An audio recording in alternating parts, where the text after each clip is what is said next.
जब इस दुनिया में इंसानों का नामो निशान तक नहीं था, हर तरफ सिर्फ खामोशी थी, ना कोई जानवर, ना कोई जिंदगी का निशान।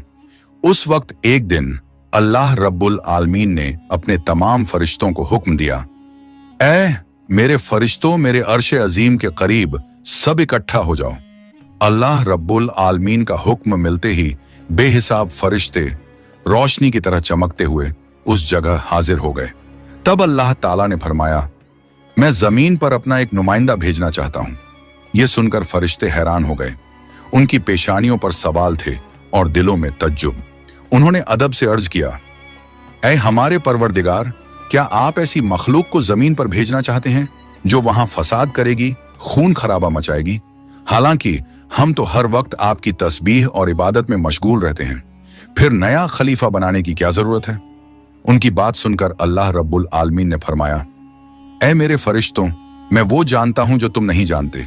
कौन मेरी इबादत करेगा और कौन नाफरमानी, इसका इल्म सिर्फ मेरे पास है। मैंने तुमसे मशवरा नहीं मांगा, सिर्फ बताया है। अल्लाह ताला की ये बात सुनते ही फरिश्तों के दिल कांप उठे।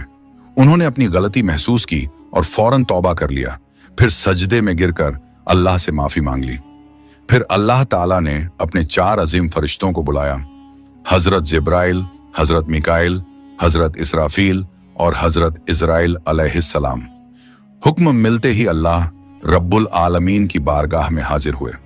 सबसे पहले अल्लाह ने हजरत जिब्राइल अलैहिस्सलाम को हुक्म दिया, ऐ जिब्राइल, जमीन पर जाओ और वहां से एक मुट्ठी मिट्टी लेकर आओ, जिससे मैं अपना खलीफा पैदा करूंगा।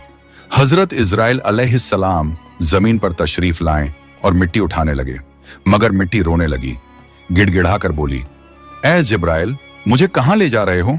जिब्राइल अलैहिस्सलाम ने फरमाया, मैं तुम्हें अल्लाह के पास ले जा रहा हूं। वो तुमसे एक ऐसी मखलूक पैदा करेंगे जो जमीन पर उनका नुमाइंदा होगी।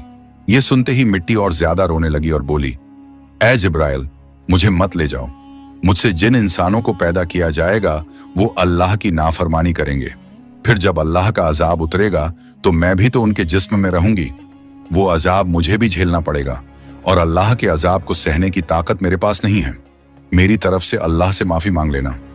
मिट्टी की यह दर्द भरी पुकार सुनकर हजरत जिब्राइल अलैहिस्सलाम खाली हाथ वापस लौट आए और अल्लाह के दरबार में जाकर पूरी बात बयान कर दी। फिर अल्लाह ताला ने हजरत मिकाइल अलैहिस्सलाम को भेजा।